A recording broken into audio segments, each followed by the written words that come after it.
El de hoy es un tema profundo de doctrina sana, y te pido que por esa razón, como yo voy a ir lentamente para que lo entiendas, le prestes atención, no te distraigas, y si es necesario lo escuches en más de una oportunidad, porque son temas que por allí, así de una pasada, y con los apuros lógicos que el hombre moderno tiene, el hombre y la mujer moderno tienen, por ahí alguna cosa se te pasa de largo. Es el valor de la resurrección.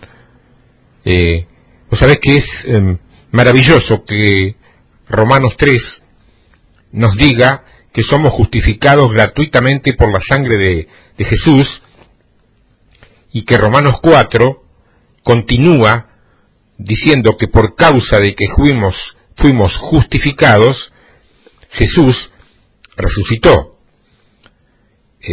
Su muerte entonces es la base de nuestra justificación. A esto lo hemos enseñado. Mientras que su resurrección es la prueba de nuestra justificación. Entonces, debido a que murió, somos justificados. Y debido a que somos justificados, Él resucitó. O sea que somos justificados ante Dios por causa de su muerte. Y Él resucitó por causa de nuestra justificación. O sea que con su resurrección, Dios comprueba que su sangre nos puede justificar. Supongamos que alguien pregunte o te pregunte si su sangre es efectiva o no. Nosotros no podemos ver la sangre. La sangre no se puede ver porque fue puesta en los postes y en los dinteles de las puertas. Fue traída al lugar santísimo y puesta en el lugar de expiación por el pecado. Solo Dios la veía, solamente Dios la veía. Nosotros solamente sabemos acerca de la redención de Jesús. No sabemos cómo la sangre de Jesús satisfizo las demandas de Dios. No importa cuánto sepamos, nunca entenderemos con claridad este asunto. En todo el universo, solamente uno conoce el valor completo de la sangre del Señor, a saber, Dios. Dios conoce el valor de la sangre de Jesús. Nosotros solamente conocemos en parte. No la conoceremos nunca con nuestra mente, con nuestra oración o con nuestra sabiduría. No sabemos por qué la sangre de Jesús quita todos nuestros pecados. Solo podemos decir que Él murió por nosotros y por nuestros pecados. Pero todavía no conocemos el valor de la obra del Señor en la cruz. Pero Dios sí conoce ese valor. Ahora bien, ¿cómo demuestra Dios que la obra de su Hijo tiene gran valor? ¿Cómo demuestra Dios que el sacrificio propiciatorio de su Hijo cumplió su función? Él lo demuestra al darnos la resurrección como una prueba. La resurrección comprueba que Él está satisfecho con la cruz. En la resurrección, Dios dice que ha aprobado la cruz y que ésta ha pasado la prueba. Ahora Dios presenta la resurrección como una evidencia. Entonces somos justificados. Por lo tanto, Jesús resucitó. Debemos ver que debido a que Dios vio que la obra del Señor ha cumplido todos sus requisitos justos, todo aquel que viene a Dios ahora está justificado. O sea que puesto que Dios está satisfecho, Jesús resucitó. la ilustración que dimos tal vez no sea muy buena, pero déjame darte una ilustración más apropiada. Esta vez no vamos a decir que alguien debe dinero, porque esas son las ilustraciones que te vengo dando. Más bien digamos que alguien ha pecado. En este caso, un hermano no va a hablar por él, sino que va a llevar su castigo. Si existiera tal ley como la de llevar el castigo de otro. Esa persona pecó y debe ser puesta en la cárcel por espacio de meses o años. Pero resulta que esa persona tiene problemas neurológicos, problemas del corazón, una enfermedad del riñón y otros tipos de enfermedades. Sin embargo, este hermano es muy saludable y está dispuesto a ser su sustituto. ¿Cuándo sabrá esa persona que su caso está terminado? Él es el que debe ir a la cárcel, pero el otro ha ido en su lugar. Aunque esta persona no haya estado ni un solo día en la cárcel, y aunque esté pacíficamente en su casa y pueda seguir con sus negocios, como siempre, mientras el otro esté en la cárcel, su corazón no va a estar tranquilo.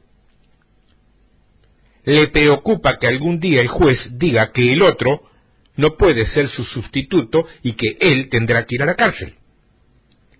Entonces, no es sino hasta que el día en que el otro es liberado y sale a la calle que sabrá que su caso se ha terminado. Si su caso aún no estuviera terminado, el otro no habría sido liberado. O sea que Jesús murió por nosotros, pero nosotros no sabemos qué es lo que Dios dice con respecto a esto. Yo sé que el Señor vino para redimirnos de pecado, pero ¿cómo sé? ¿Cómo puedo saber si Dios aprueba esta redención? No sé si la redención del Señor es suficiente o apropiada. No sé si la obra redentora de Jesús ha llegado a su culminación. Pero debido a que el Señor salió de la muerte, me doy cuenta de que ya todo ha sido solucionado.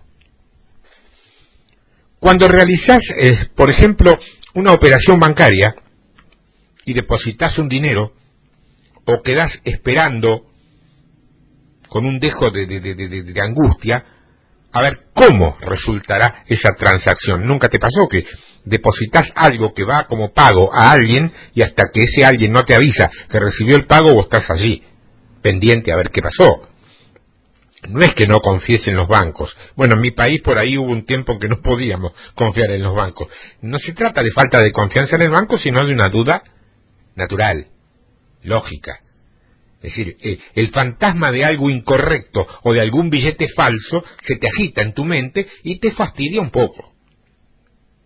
O sea que mientras estás parado en el mostrador, esperando que te aprueben la operación, seguís preocupado. ¿Cómo sabrás si el monto es correcto?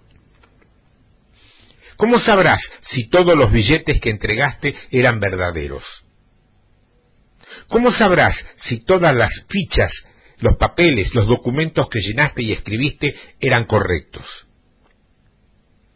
¿Te fijaste que varias veces el hombre, el cajero, el empleado, tomó el billete y lo examinó bajo una luz?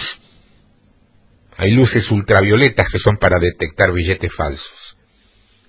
Después de contar todo el dinero que le diste, él firmó la ficha y se la pasó a un superior, el que también la firmó.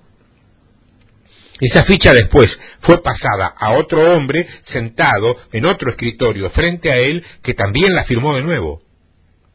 Y finalmente se te entrega a vos la ficha. Es en ese momento recién sabes que la transacción está completa. Y entonces te llevas la ficha a tu casa. Y ahí no tenés que preocuparte más si los billetes eran verdaderos o si las monedas eran verdaderas o lo que fuere. La transacción ha sido aprobada. Mientras las tres firmas fueran verdaderas, todo estaba bien. Ahora, si después de volver a la casa todavía continuaras preocupado de si uno de los billetes era falso y no pudieras comer o dormir por esto, algo entonces estaría mal en tu mente. Porque la cuestión ya no era si los billetes tenían el color correcto o la impresión correcta o el papel correcto. Mientras el banco tome el dinero y ponga su firma en la ficha, el dinero es verdadero. Y entonces todos los problemas se acaban. Bueno, de la misma manera, mientras veamos al Señor resucitado, todo está bien. La resurrección del Señor nos dice que somos justificados. ¿Y qué significa que seamos justificados? Significa que Dios ha reconocido la redención de su Hijo Jesús. Por eso, nuestra oposición como iglesia, como doctrina, a mostrar o presentar un Cristo crucificado, porque ese Cristo está muerto. Y el Cristo que a nosotros nos sirve, si vale esa palabra, es el Cristo vivo, resucitado. Es una sutileza doctrinal, pero precisamente por llamarse así, sutil, ya creo que tenés idea de dónde viene. Su muerte se encarga de la redención. Su resurrección se encarga de la justificación. Sin justificación, Él no podría haber resucitado. Por eso dije muchas veces que la resurrección es el recibo que Dios dio por el sacrificio que Jesús ofreció. La resurrección es el recibo que Dios nos da y reconoce el pago como adecuado. Si vos tenés fe en cierta persona y sabés que tiene buen crédito, no vas a necesitar un recibo de él si vos le prestás 100, 1000 o 10.000 dólares, suponiendo que hubiese ocurrido un milagro y los tengas. Vos sabrás que él no te engañará. Pero si es una persona que no conoces, uno al que nunca conociste y cuyo crédito no conoces, entonces, sin duda vas a querer un recibo. Porque vos no sabés qué hará con tu dinero. Ahora, gracias al Señor, Él sabe que somos de poca fe. Él sabe que tendremos dudas acerca de Él y que no creeremos en Él en forma inmediata. Aunque nos ha dado a su Hijo y lo hizo sufrir el juicio para cumplir la redención, e incluso ha declarado que cualquiera que reciba a su Hijo como una prueba de será justificado, Él sabía que el hombre aún no creería en Él, y por lo tanto levantó a su Hijo de los muertos como una prueba de nuestra justificación. Su Hijo es la prueba de nuestra justificación ante Él. Ustedes entonces tienen ahora un recibo en sus bolsillos. Supongan que sos salvo. Suponé que sos salvo, pero que después de unos cuantos años Dios dice, ahora tenés que ir al infierno. Tenés que ir a la perdición eterna. Por supuesto, esto nunca ocurrirá. Y entonces preguntarías, ¿por qué? Y suponte que Él diga, ¿por qué has pecado? Porque no sos bueno. Entonces vos dirías, ¿acaso Jesús no cumplió con la redención? Y Él te diría, la redención de Jesús no es suficiente, tenés que ir al infierno. ¿Qué dirías vos? Y vos dirías, ¿por qué la redención de Jesús no es suficiente? Entonces Dios diría, tal vez, ¿acaso no crees que yo sé todo? Si digo que no es suficiente, es porque no es suficiente. ¿Qué puedo decir entonces? Tengo que admitir que me equivoqué. Sin embargo, confío en la redención del Señor. Pero Dios dice que aunque la redención del Señor fue cumplida, no es completa. Entonces le dirías, si la obra de redención de Jesús no fue del todo suficiente, no deberías haberlo levantado. Si lo levantaste, nos estabas diciendo, a través de esa resurrección, que todo estaba bien. ¿Cómo puedes decir ahora que no es suficiente? Bueno, si yo le dijera esto a Dios, incluso Él tendría que reconocer que estoy diciendo la verdad. ¡Aleluya! Porque el propósito de su resurrección es mostrarnos que sus obras fueron y son apropiadas. Si no hay resurrección entre nosotros, entonces, ¿cómo sabemos lo que ocurrió en la cruz? ¿Cómo sabemos que lo que el Señor negoció con Dios en la cruz? Porque en la cruz escuchamos estas palabras: Dios mío, ¿por qué me has desamparado? Y otra palabra que oímos fue consumado es. Una palabra nos dice que Dios lo desamparó. Otra palabra nos dice que era consumado. Si el Señor Jesucristo solamente hubiera muerto, entonces todo el mundo solamente podría tener esperanza en Él, pero no seguridad. El hombre podría esperar obtener la vida eterna en Él, podría esperar ser justificado y perdonado en Él, pero nunca podría tener la seguridad de decir que es salvo, o que tiene vida eterna, o que sus pecados le fueron perdonados, o que Dios lo justificó. La razón por la cual tengo seguridad de que mis pecados están perdonados y que soy salvo por la fe es porque he visto la resurrección de Jesús. Su resurrección nos muestra que la cruz ha satisfecho el corazón de Dios. Yo soy uno que predica la cruz. Yo soy uno que predica la cruz. Pero entre nosotros, tengo que decirte que hay muchos colaboradores que también predican la cruz.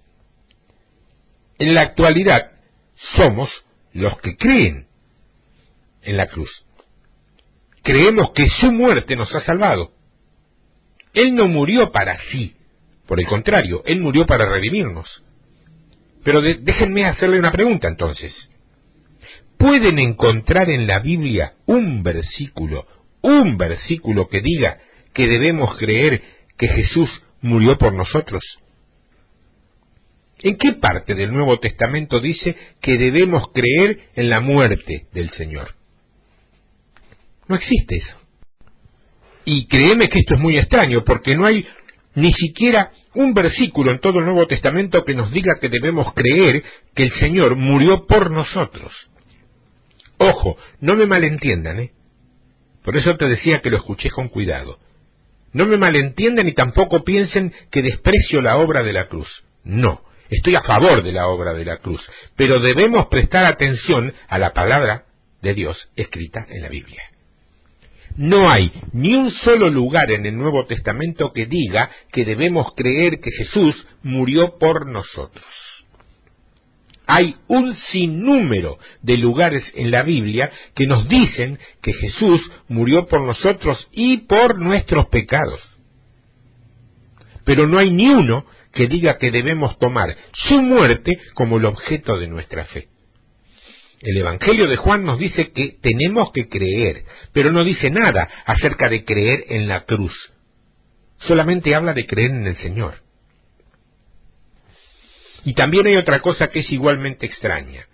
El Nuevo Testamento nos dice que creamos que Dios levantó a Jesús de entre los muertos. La Biblia no dice que la cruz o la muerte de Jesús son el objeto de nuestra fe. Más bien dice que la resurrección es el objeto de nuestra fe.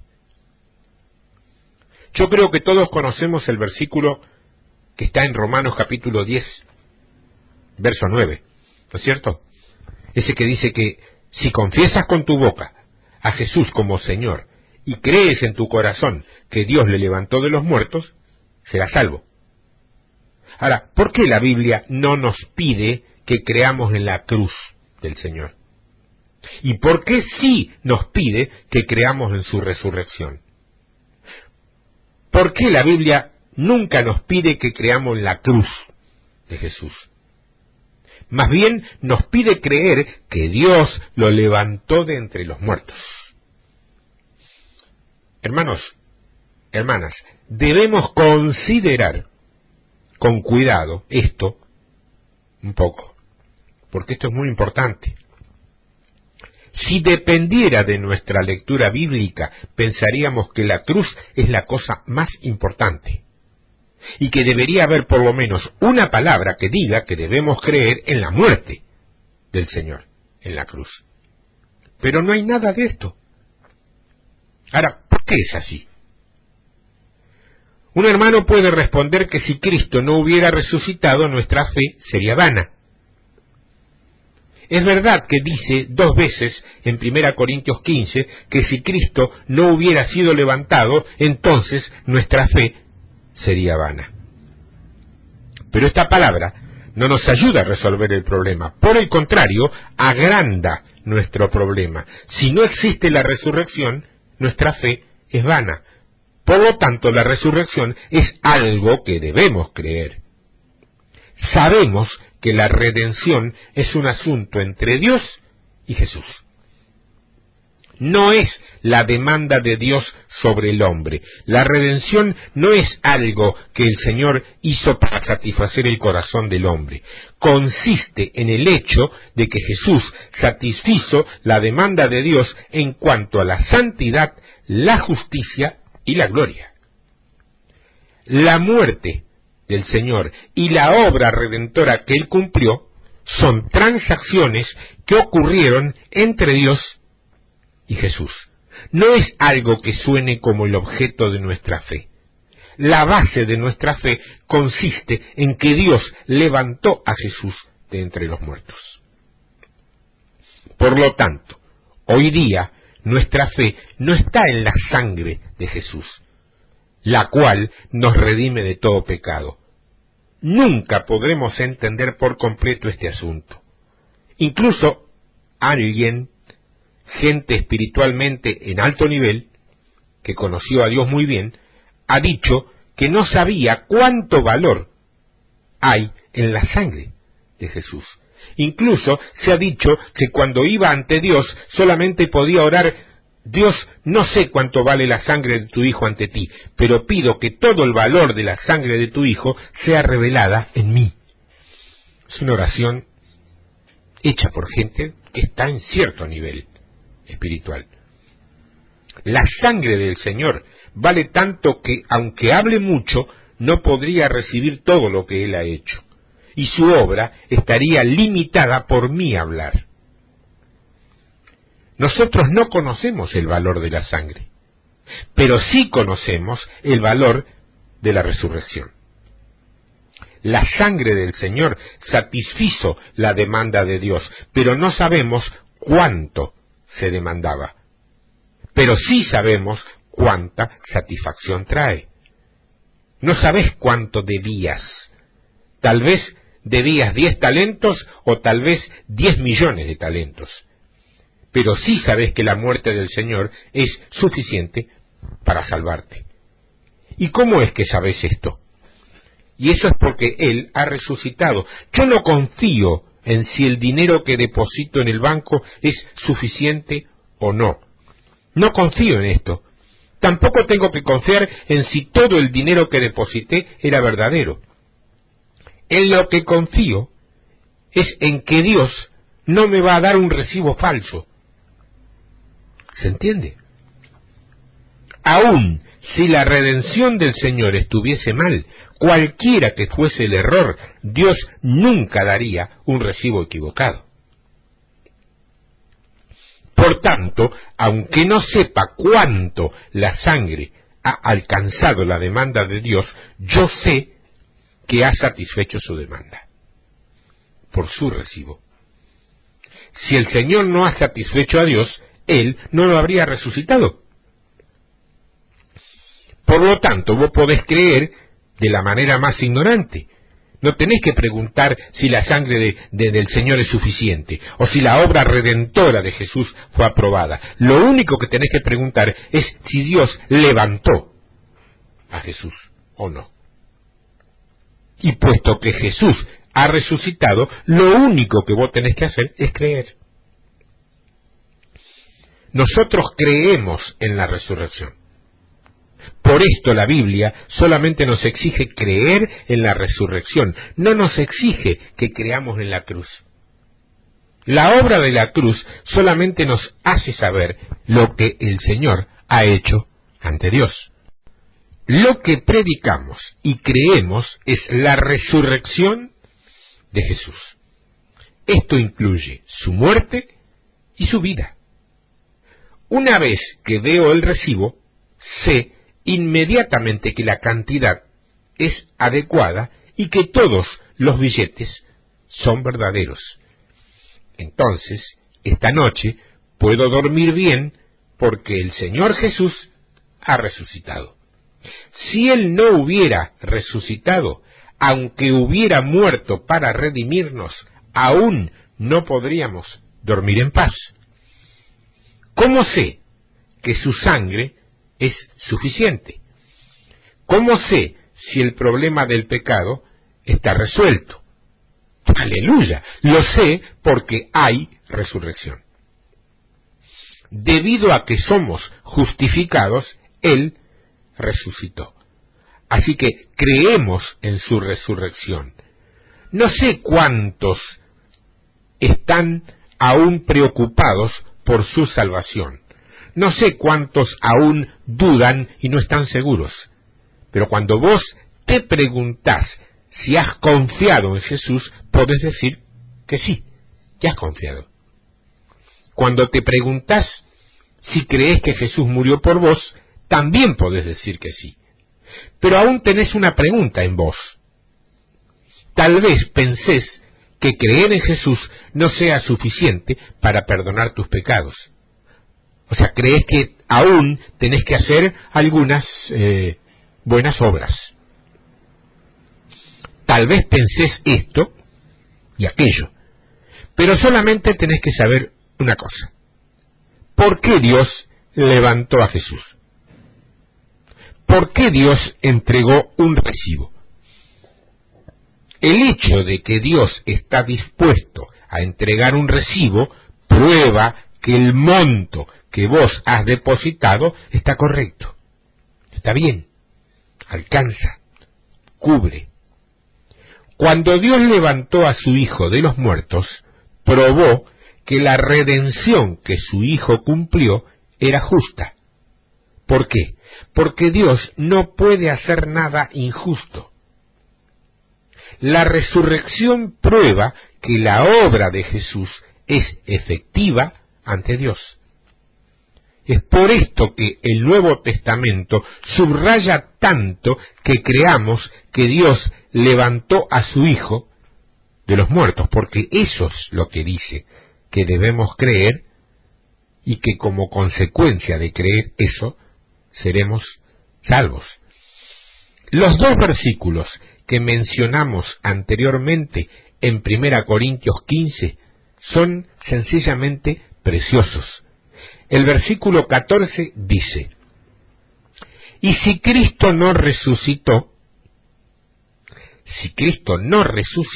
vana es nuestra proclamación, vana es también nuestra fe.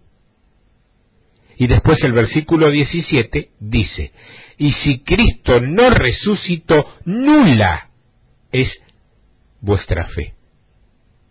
O sea, si Cristo no resucitó, uno no sabrá en qué se convirtieron las cosas que creyó. Otra cosa maravillosa que se ve en 1 Corintios 15, verso 3, dice: Cristo murió por nuestros pecados conforme a las Escrituras.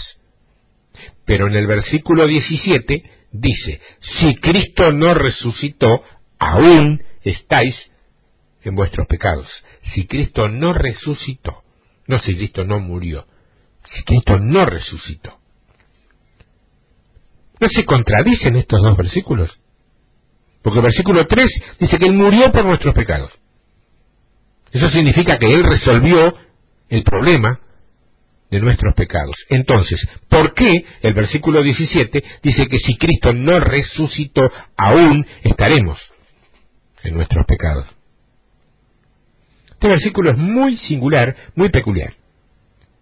Tal vez vos lo cambiarías a: si Cristo no murió por vosotros, aún estáis en vuestros pecados, sus pecados. Si cambiamos la palabra resucitó por murió, entonces estaremos listos para entenderlo.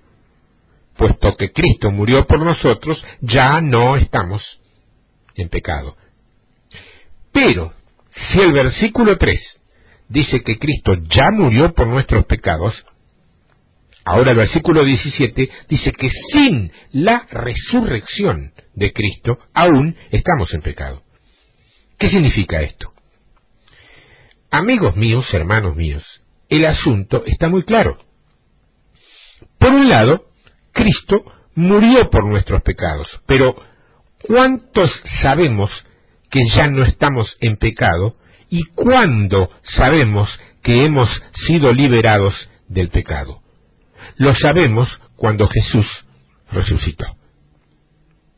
Cuando el Señor resucitó, percibimos que fuimos redimidos de nuestros pecados.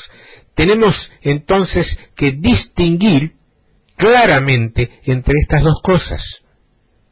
La redención y la liberación del pecado ante Dios se deben a la muerte del Señor, no se deben a su resurrección. Pero para nosotros, más que su muerte, es la resurrección del Señor lo que percibimos. Los ojos de Dios solamente ven la muerte de Jesús, pero nuestros ojos solamente ven su resurrección. Dios no necesita la resurrección del Señor como su prueba. Él sabe muy bien que la muerte del Señor es adecuada para la redención. El problema radica en que nosotros no sabemos. Un recibo no se escribe para que el que recibe, no se escribe para el que recibe el dinero. Se escribe para el que paga la deuda. Un recibo. El recibo no es para el que recibe el dinero. El recibo es para el que paga la deuda. No hay recibo para el acreedor. Todos los recibos se hacen para los deudores. Se hacen para darle al deudor paz mental. Es decir, ya pagué, acá tengo el recibo. Así que ante Dios la muerte del Señor es suficiente para nuestros pecados. Mientras Él muera, Dios estará satisfecho. Pero la resurrección nos dice que Él está satisfecho, que la muerte del Señor nos ha redimido de los pecados. Pero si el Señor no resucitó, aunque hubiésemos sido redimidos de nuestros pecados, nosotros aún no lo sabríamos. Ahora, con la muerte del Señor, el problema del pecado está resuelto para siempre ante Dios. Sin la resurrección, no tendríamos la confianza de que nuestros pecados estuvieran resueltos. El hecho del perdón recae en su muerte. La seguridad del perdón recae en su resurrección. La muerte del Señor nos redime de los pecados, y la resurrección del Señor nos permite saber que hemos sido redimidos de nuestros pecados. Por lo tanto, tenemos estos dos lados en la Biblia. Si el Señor Jesús no hubiera muerto por nosotros, no sabríamos que habríamos sido redimidos de nuestros pecados. Repito, si Jesús no hubiera muerto por nosotros, no habríamos sido redimidos de nuestros pecados. La Biblia dice que Jesús ha muerto por nuestros pecados, pero vemos que aún estamos en pecados. Entonces, aunque Dios ha terminado su parte de la obra, de nuestra parte aún hay cabos sueltos. Por eso, Jesús debe resucitar antes de que podamos saber que nuestros pecados han sido perdonados. La muerte es para Dios y la resurrección es para nosotros.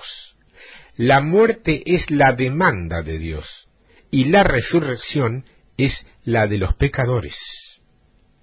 La muerte es la solución del pecado ante Dios y la resurrección quita la duda que hay en el corazón del hombre.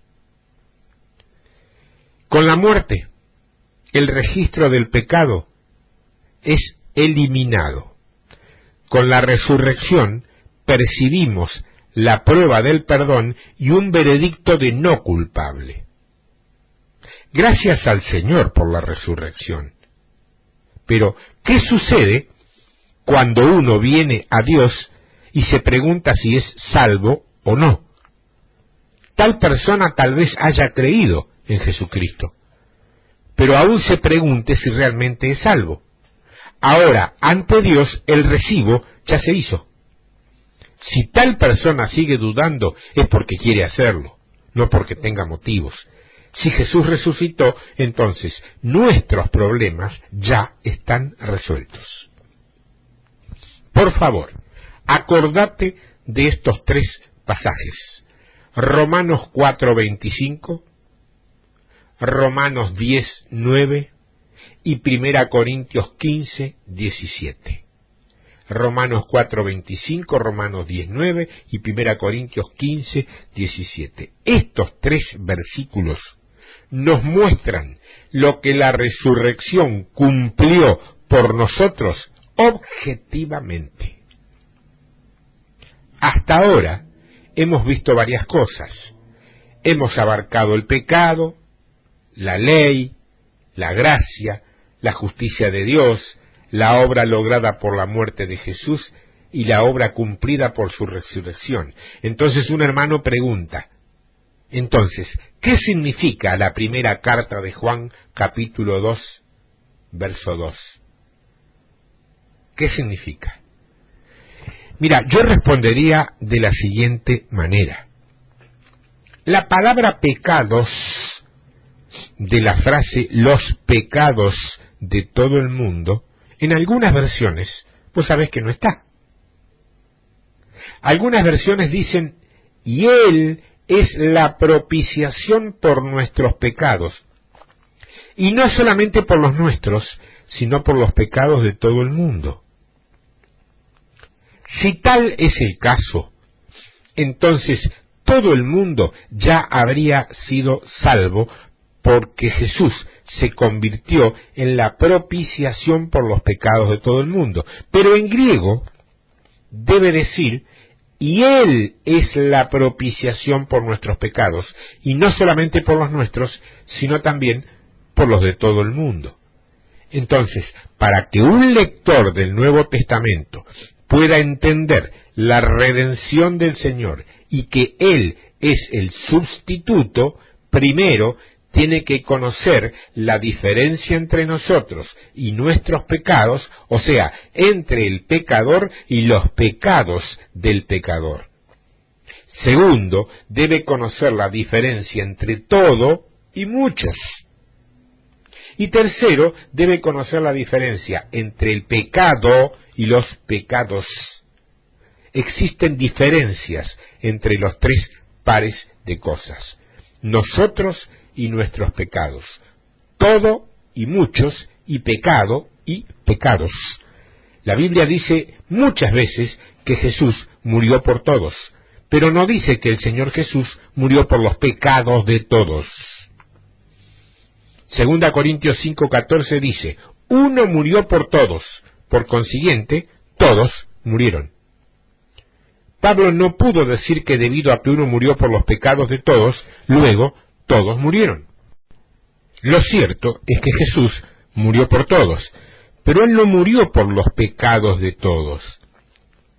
Si Jesús hubiera muerto por los pecados de todos, entonces, sea que uno crea o no, podría ser salvo, porque todos los problemas de los pecados están resueltos, pero Jesús murió por todos. Si vamos a Él, lo recibiremos como nuestro sustituto y recibiremos también su redención. La Biblia dice que Jesús murió por los pecados, pero en tales ocasiones dice que murió por los pecados de muchos, pero no dice que murió por los pecados de todos. La carta a los Hebreos dice que el Señor fue ofrecido por nuestros pecados. Hebreos 9:28 dice, así también Cristo fue ofrecido una sola vez para llevar los pecados de muchos, y aparecerá por segunda vez, sin relación con el pecado, a los que le esperan para salvación. Como pueden ver, cuando habla de que Cristo lleva los pecados, dice para llevar los pecados de muchos. No dice para llevar los pecados de todos. Siguiendo esto, da una explicación. Para salvar a los que le esperan. Se refieren a los que la sangre compró. Son la gran multitud en Apocalipsis capítulo 7 versos 9 al 17. Son los muchos. Por eso dice que fue ofrecido por sus pecados. Pero no puede decir que fue ofrecido por los pecados de todos. Las palabras de la Biblia nunca están desarregladas. Si Cristo llevó los pecados de todos, si llevó los pecados de toda la gente del mundo, entonces no tendríamos que predicar más el Evangelio. ¿Para qué? Pero no es este el caso. Lo que tenemos son los muchos. Por lo tanto, Mateo 26, verso 28, registra que cuando Jesús tomó la copa, dijo: porque esto es mi sangre del pacto, que por muchos es derramada para perdón de pecados. Otra vez tenemos a los muchos, no a todos. Si fuera todos, entonces los pecados de todos estarían perdonados. La Biblia solamente dice que Jesús murió por todos. ¿Se entiende? Esta palabra solamente nos muestra que la muerte del Señor es abierta y que cualquiera puede recibir su beneficio. O sea que si hay alguien que aún no es salvo, por una casualidad escuchando esto, yo le diría que Cristo ha muerto por él, por vos, que todavía no has aceptado nada. Pero en cuanto a mí, Jesús murió por mis pecados. Siempre y cuando vos la pidas, la eficacia de la muerte del Señor también va a estar sobre vos, y tendrás parte en ella. Pero primero debes venir a Él para que la eficacia de la muerte del Señor sea tuya y trabaje en vos. Jesús murió por todos y murió por los pecados de muchos. Existe una diferencia entre los dos y debemos tomar nota de eso. Leemos dos porciones más.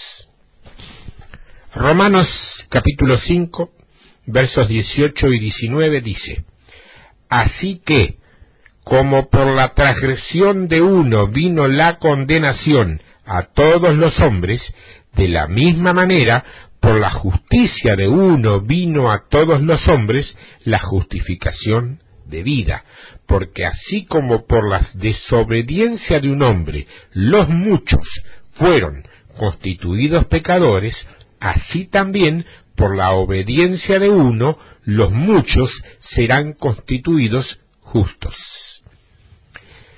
Si queremos entender estos dos versículos, debemos considerarlos un poco y prestarles atención.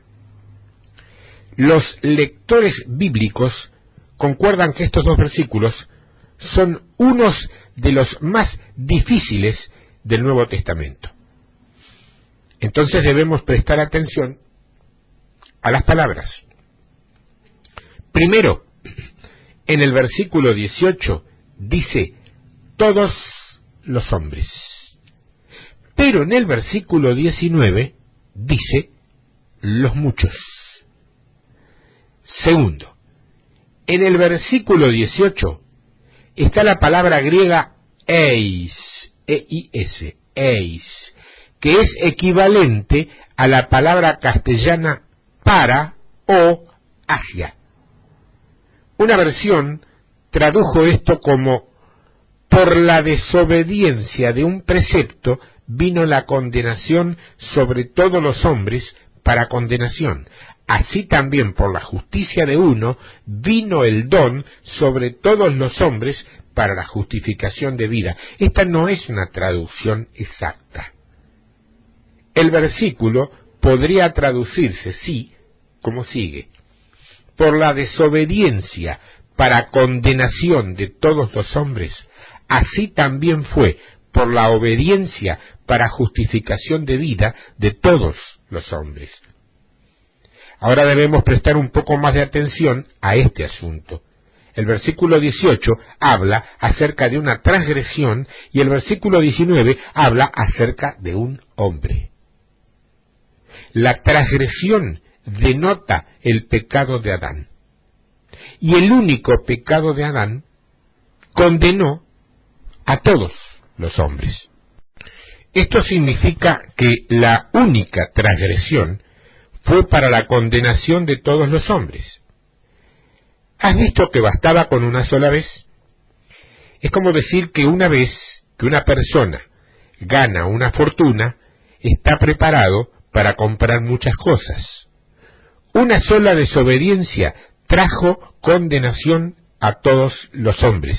De la misma manera, la única obediencia de Cristo justificó para vida a todos los hombres. No está bien traducir el versículo como lo hace la versión anterior, pues significaría que por la obediencia de Cristo todos habrían sido justificados y habrían recibido vida.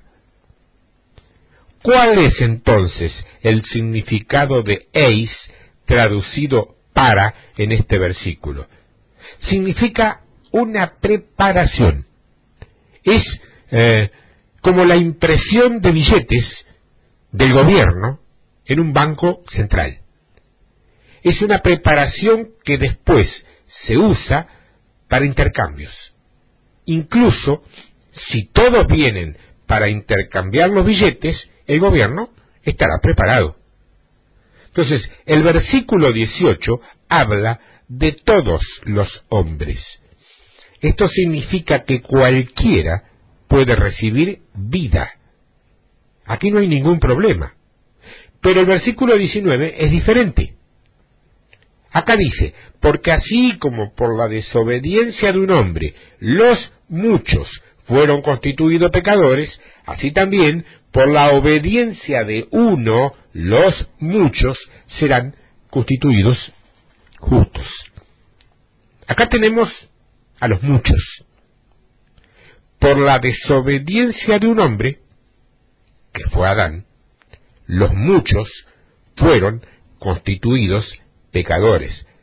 Acá no dice que todos los hombres fueron constituidos pecadores. No dice eso. ¿Por qué? ¿Por qué? Déjenme darles un testimonio honesto. Y va a parecer que estoy hablando en broma, pero no es así.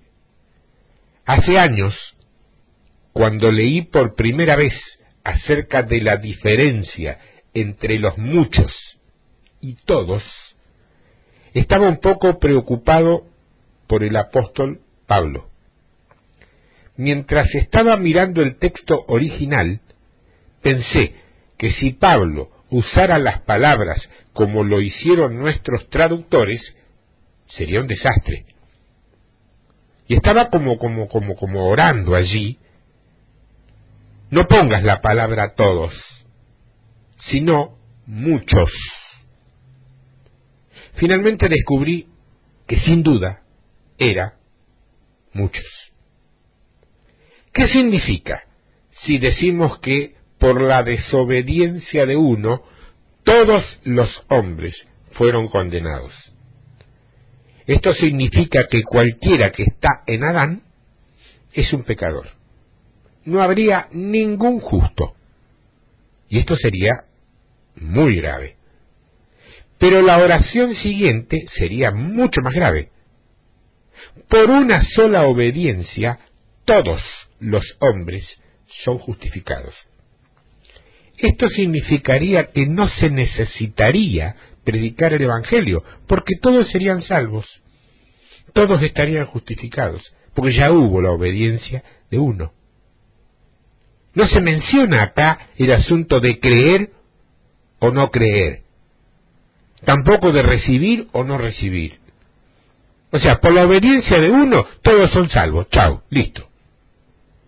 Incluso los incrédulos son salvos.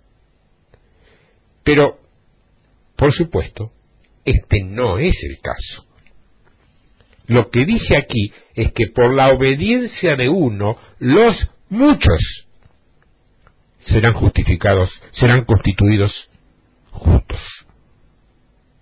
Los muchos serán constituidos justos. Por lo tanto, lo que ganó la obra de Jesús es para los muchos. Uno debe diferenciar muy claramente entre lo que es todos y lo que es muchos. Al mismo tiempo también debemos diferenciar entre nosotros y nuestros pecados. Romanos capítulo 5, verso 8 dice, en que siendo aún pecadores, Cristo murió por nosotros. Pero en 1 Corintios 15, 3 dice, Cristo murió por nuestros pecados conforme a las Escrituras. Ser por nosotros es una preparación, pero ser por nuestros pecados es un tipo de percepción.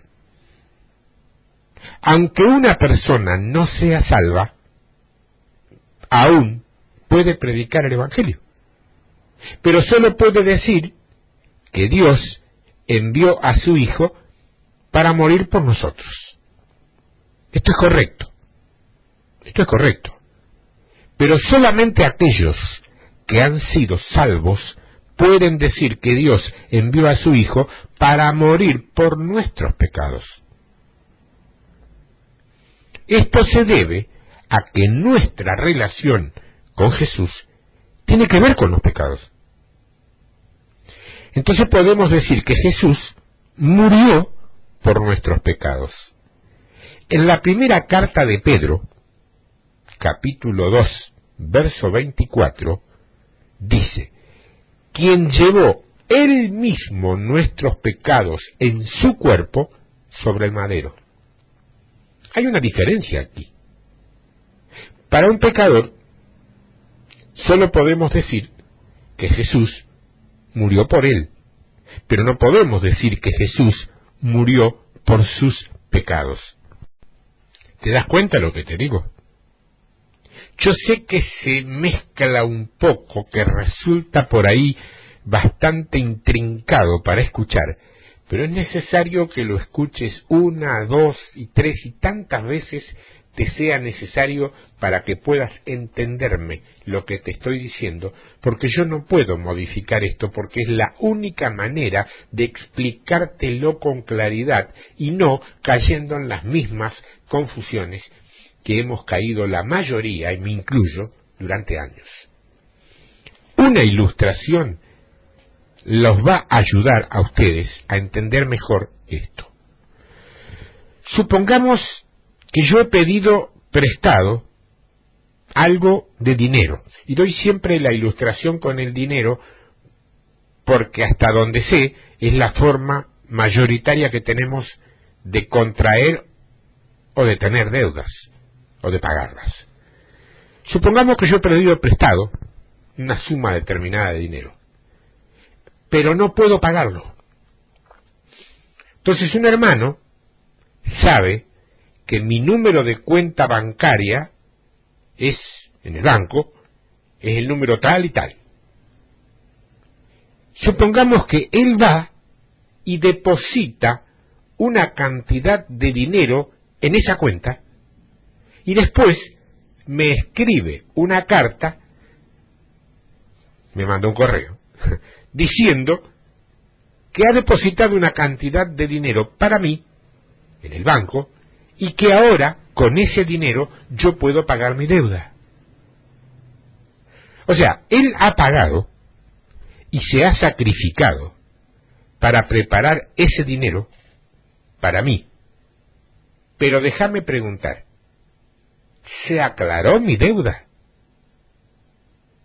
Puedo pagar la deuda. El dinero está en el banco, pero la deuda aún no está pagada. Solamente cuando yo vaya personalmente al banco, saque el dinero para pagar la deuda, podré decir que este hermano ha pagado la deuda por mí. De la misma manera Jesús murió por nosotros.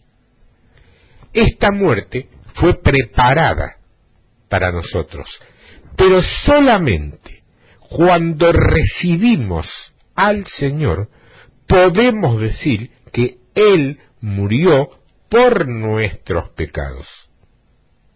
Por lo tanto, hermano, cuando vos cités Primera de Juan, capítulo 2, verso 2, tenés que ser muy cuidadoso con las palabras. Jesucristo se hizo la propiciación por nuestros pecados, y no solamente para nosotros, sino para todo el mundo. O sea, ustedes pueden ver cuán preciso es el Espíritu Santo al elegir las palabras al hablar por medio de su apóstol.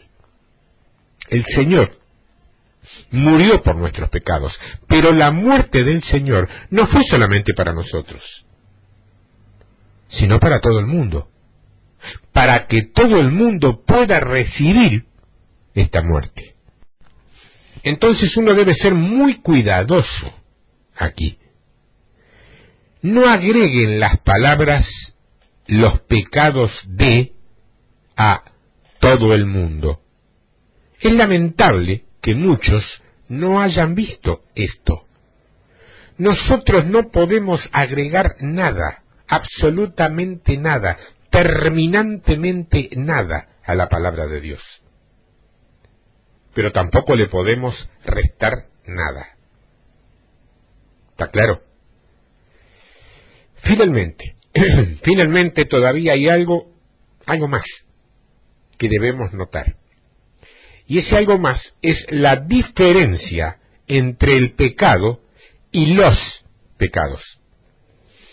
No podemos decir que Jesús murió por los pecados de todo el mundo, pues pecados, yo ya te lo enseñé, significa todas las transgresiones y todo el castigo que debemos llevar.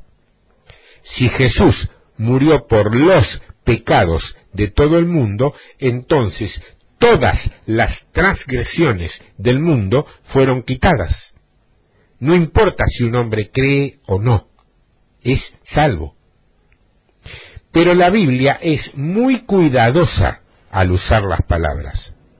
Solo dice el pecado del mundo, no dice los pecados del mundo. Juan capítulo 1, verso 29 dice, he aquí, Juan el Bautista, ¿no? He aquí el Cordero de Dios que quita el pecado del mundo. La palabra pecado está en singular. El problema del pecado es introducido al mundo por un hombre y es quitado al mundo por un hombre. Lo que se menciona aquí es la forma abstracta de tratar con el problema del pecado por medio del Hijo de Dios. O sea que, hablando objetivamente, el pecado entró en el mundo de modo abstracto por medio de Adán. Hoy día, el Señor está quitando el problema del pecado y tratando con él mismo en una forma abstracta. Esto no significa que Él ha llevado la culpa de cada pecado individual. Si Él ha llevado la culpa de cada transgresión, entonces todo el mundo ya ha sido salvo. Gracias al Señor que la palabra de Dios no tiene filtraciones, nunca comete un error porque está hablando de el pecado. Y yo ya te enseñé hace bastante tiempo lo que significa la diferencia entre el pecado y los pecados. Ahí radica la diferencia, allí radica el error, y allí está también la confusión en la que más de una ocasión hemos caído en la faz doctrinal por causa de enseñar de una manera ligera, superficial, sin tomarte el trabajo de profundizar. Reitero una vez más, esto te puede parecer muy denso, te puede parecer muy profundo, te puede parecer muy intrincado, pero esto, créeme, hermano mío, es lo que debería enseñarse todos los domingos a la mañana en la más humilde escuelita bíblica para los chicos, para los niños, porque es allí donde tenés que empezar a conocer realmente el valor de la resurrección. Por eso el título, por eso todo este compartir. ¿Lo habrás entendido? A lo mejor de principio no. ¿Entendiste un 20%? Gloria a Dios. Volverlo a escuchar, andá por un 30%, y después por un 40%, y por un 50%, y si lográs entender un 80%, está cumplida la misión. Podés creerlo, aceptarlo, hacerlo tuyo, ponerlo por obra, y después traspasarlo de una manera textual. Esto no es mío, esto pertenece al Espíritu Santo. No es copyright Néstor Martínez, no te preocupes. Y también me podés escribir poniendo el valor de la resurrección en el asunto a los correos tiempodevictoria@yahoo.com.ar o tiempodevictoria@hotmail.com. Hasta la semana que viene, si Dios quiere. Que Dios te bendiga enormemente, que seas fiel contigo, con todos los que amas, para que se haga realidad la promesa de salvación para tú y tu casa, que no es solamente para Cornelio, que es una promesa global, porque si no hubiese sido así, no tiene explicación que se haya salvado toda la familia de Noé, cuando por méritos no merecían ser salvos. Solamente Noé era el justo, un justo, Noé, todos su familia salvo. Ahí se cumplió la promesa, lo que te demuestra que es válida. Tómala por fe para tu familia también. Dios te bendiga. Hasta la semana que viene.